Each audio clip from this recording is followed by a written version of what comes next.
Before we get going on the next course, I want to say a big congratulations. You've made it all the way to the final course of this program. It's been quite a journey, but look at the progress you've made. You've learned all the fundamentals of IT. We're now at the last course, the one that will round out your foundational knowledge. I'm talking about security.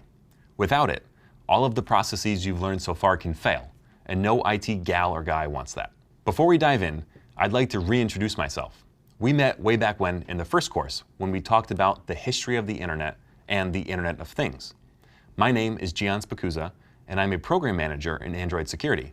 I help protect Android's 2 billion plus devices by managing and driving new security features for each Android dessert release, or versions of Android. As early as I can remember, I've loved technology. I've worked in IT since I was 16 years old, and I'd fill my time reading books about new tech and building servers from old computer parts down in my parents' basement. I was never a very good test taker, and my grades definitely reflected that. But I didn't let it stop me from pursuing my career. I worked as the one-person IT crew for 3 nonprofits while I was getting my education. It was really stressful being responsible for everything, from configuring and administrating databases to showing new employees how to access email and internal tools.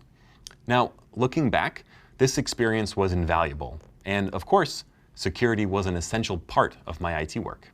Now, I work directly with hardware manufacturers, app developers, and engineering teams within Google to create the most secure experiences for our users. For many of them, their cell phone is the only connection they have to the internet.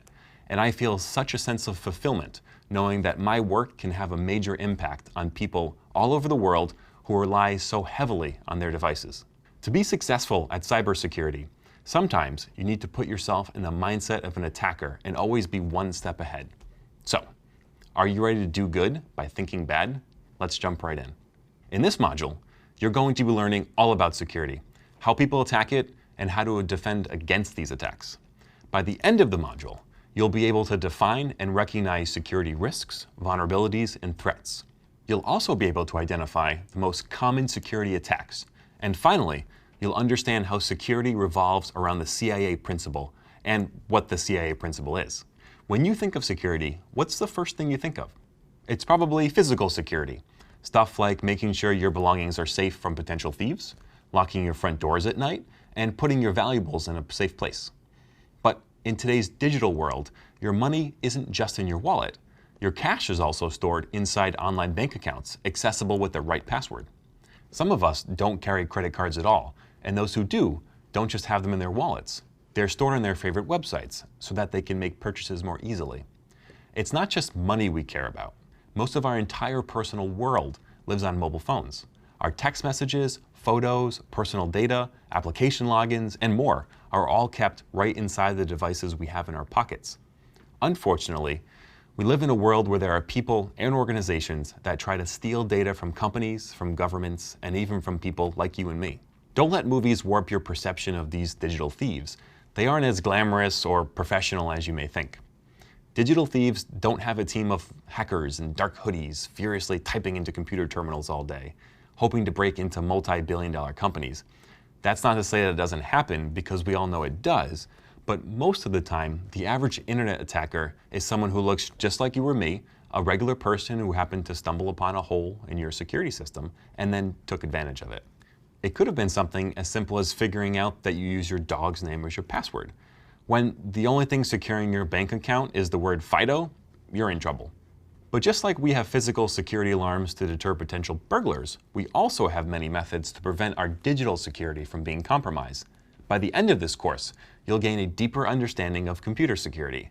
You'll learn how to prevent the most commonly used computer attacks. You'll understand the various security protocols and mechanisms that we use on our machines, in the web, and on our networks. You'll also learn more about cryptography, authentication, and access mechanisms, which are important skills for any IT support specialist. We'll wrap up the course by giving you the necessary tools to assess the security of an organization and decide on the best security preventative measures. Today, just about every business or industry relies heavily on technology to conduct day-to-day business. Can you imagine a company, large or small, operating without email, without functional computers or internet access? Take the case of a small company. It needs some technology if it wants to be able to access credit cards. Recent attacks like the WannaCry crypto worm and large-scale attacks using the Mirai botnet highlight the scope and scale of how security affects us all. It's something we need to take seriously. Because of our widespread dependence on technology, digital security is more important than ever before, and it's going to continue to have a growing impact on all industries and aspects of our lives. So let's make sure you're armed with the right tools to keep yourself and your future clients safe.